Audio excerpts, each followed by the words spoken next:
E sobre. O Kleber mandou uma pergunta aqui, né? A unidade da Bíblia vem pela tradução.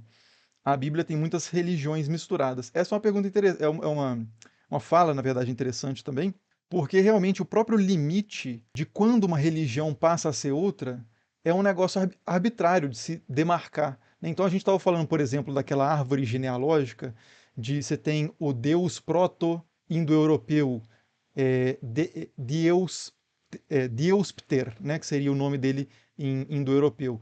E aí você tem essas ramificações. Quando que um Deus passa a ser um Deus, quando que esse Deus passa a ser um Deus diferente? E quando que, por exemplo, a religião dos gregos passa a ser outra religião e não a religião proto-indo-europeia? Então esses limites, né, para você marcar são muito complicados. E a gente poderia fazer esse mesmo exercício que eu fiz aqui sobre os indo-europeus para as línguas semíticas e na região mais específica ali de Canaã, da antiga Canaã, né, da região ali do Levante, e ver, por exemplo, como que El passa a ser o nome utilizado pelos autores da Bíblia para ser um dos nomes utilizados para se referir a Deus, e um nome também usado para se referir a Deus genericamente, assim como a palavra Deus que eu acabei de utilizar, né, não como um nome próprio, que vem de um Deus que é chamado de El, que é um Deus do panteão cananeu. Agora, isso significa que os autores da Bíblia estejam se referindo exatamente à compreensão de El que tinham outros povos cananeus, os ciclos de Ugarit e coisas do tipo? Aí já é outra pergunta, né? O fato do nome se preservar não significa que a compreensão daquilo se preserva. Então, é importante levar isso em consideração também, né? Às vezes eu vejo a ideia, por exemplo, de que El e Yahvé são deuses diferentes, né? Porque são nomes diferentes. Os nomes podem vir, inclusive, de desenvolvimentos religiosos diferentes. Mas a partir do momento em que um povo começa a usar alternativamente o nome Yahvé ou El ou Elohim, que deriva do El, conjuntamente esse nome, né, Yahvé Elohim, às vezes traduzido como Deus Altíssimo, coisa desse tipo, né, já é outra compreensão sobre esse referente, sobre o qual a gente estava falando, né, é aquilo que vai além do nome, é outra compreensão, outra forma de culto. O fato de você preservar Yahvé na Bíblia não significa que o culto do antigo Yahvé, Deus do trovão, etc., cananeu, se preserve em Israel, ainda que ele possa se preservar e possa ser combatido por outros yavistas, por assim dizer. Outros adoradores de Yahvé que acham que o culto deve ser diferente e vão ter uma disputa de qual que é o culto legítimo e suprimir outras formas de culto. E a gente vê isso acontecendo na Bíblia, né? A gente vê o tempo inteiro ali na história narrada ali no Antigo Testamento, reis perseguindo outras formas de culto, a outros deuses, a, a Xerá, a Tamuz mesmo, a Baal, etc.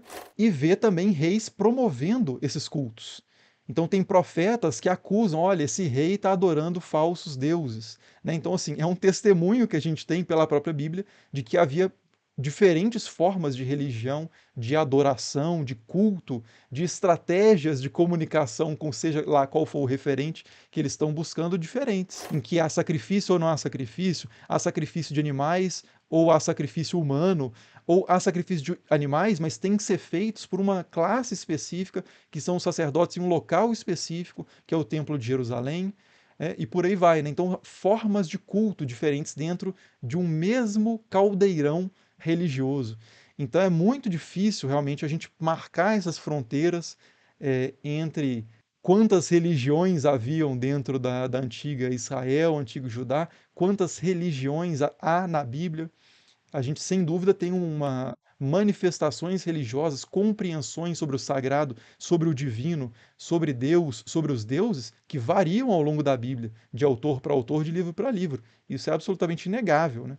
Que tem a ver com o desenvolvimento da própria cultura que produz, do povo que produziu a Bíblia, que vai se encontrando com novas ideias, vai se encontrando com ideias persas, gregas, mesopotâmicas, vai reagindo a essas ideias também, né? Resistindo a essas ideias ou acomodando essas ideias. Então, todo esse movimento de um povo vivendo e se transformando ao longo da vida, no contato com outros povos, assimilação de outros povos, mudanças geográficas de um lugar para o outro, etc. e tal, isso vai transformando também a própria religião, as formas de culto, as formas de adoração, a compreensão do que é Deus. E dos grandes problemas, do problema do mal, tudo isso vai variando, né? A religião é tão histórica quanto qualquer outro elemento cultural. O Pércio Barros mandou uma contribuição, valeu Pércio, e falou que me parece muitas vezes que o Deus do Velho Testamento não seja o mesmo do Novo. Na verdade, são antípodas, né? São contrários. Essa é uma ideia antiga também, que a gente encontra em autores. Nos gnósticos, por exemplo, a gente encontra a ideia de que o Deus do Antigo Testamento, na verdade, é o Demiurgo, que é o criador do mundo material, mas que é uma expressão já corrompida do Deus verdadeiro, que é o Uno, né? De quem emana uma série de hipóstases, das quais o demiurgo é apenas uma, né, e uma hipóstase inferior. Então, tem autores na antiguidade que já defendiam isso, e é interessante também isso, que são isso aí já vai para outra questão dentro das mitologias comparadas, que tem a ver com a transformação cultural, né, esse caráter dinâmico das culturas religiosas também ao longo do tempo, que é o fato de que a cultura vai se transformando, mas o texto antigo e autoritativo permanece. Então, às vezes há uma alteração ou outra, mas há uma estabilidade bastante significativa nos textos, só que a cultura que lê o texto já é diferente. Então, a interpretação que se faz do texto também já é outra. Então, você tem que buscar formas de tornar aquele texto que já não expressa mais o seu pensamento, remanejá-lo, readequá-lo à nova mentalidade, né? À nova compreensão do sagrado, às novas formas de culto. E aí você começa a criar, por exemplo, essas ideias de que, na verdade, aquele Deus antigo era outro Deus e não o nosso Deus verdadeiro. De que havia um Deus anterior, mas ele se corrompeu, por isso essas características que não batem com a nossa concepção do sagrado, e a gente tem que resgatar a verdadeira concepção do sagrado, que é a que a gente vai apresentar agora. Então, só ao mesmo tempo, já falei isso várias vezes em outras lives também, né? Os movimentos de inovação na religião, que acontecem muito frequentemente, as culturas religiosas são cheias de inovações, mas essas inovações se apresentam sempre como conservações ou resgates de algo mais puro que havia anteriormente, né? Você nunca apresenta a ideia nova como assim, ó, descobri isso, eu sou o primeiro a falar isso. Não. Na verdade, desde o princípio era assim, a coisa se corrompeu e agora eu resgato a verdade inicial, né? O sentido real do texto que está ali, na verdade, ele parece que fala sobre A, mas ele está falando sobre B. E eu vou te explicar qual que é o sentido mais profundo do texto. É sempre assim que as inovações na religião acontecem, né? É por meio da reinterpretação e criação de novos textos, muito mais do que da alteração de textos antigos. Então, por isso, várias vertentes de cristãos conseguem manter o mesmo Antigo Testamento, por exemplo, mesmo com opiniões tão diferentes a respeito dele, sem precisar alterá-lo, né? Cortar passagens. Não, a gente não precisa cortar nada, não precisa trocar palavra nenhuma. É só ler de forma diferente a passagem e fazer ela se conformar ao que você quer que ela diga. Né? O Lucas Correia mandou também a contribuição, valeu Lucas, e falou que sabes algo sobre o paralelo entre Esther e Istar? É o mesmo nome etimologicamente, né?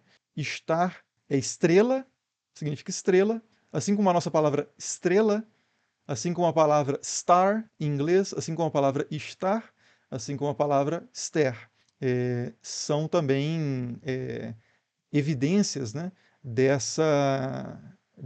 dessas transformações histórico-linguísticas que carregam muito dos seus significados antigos também. Né?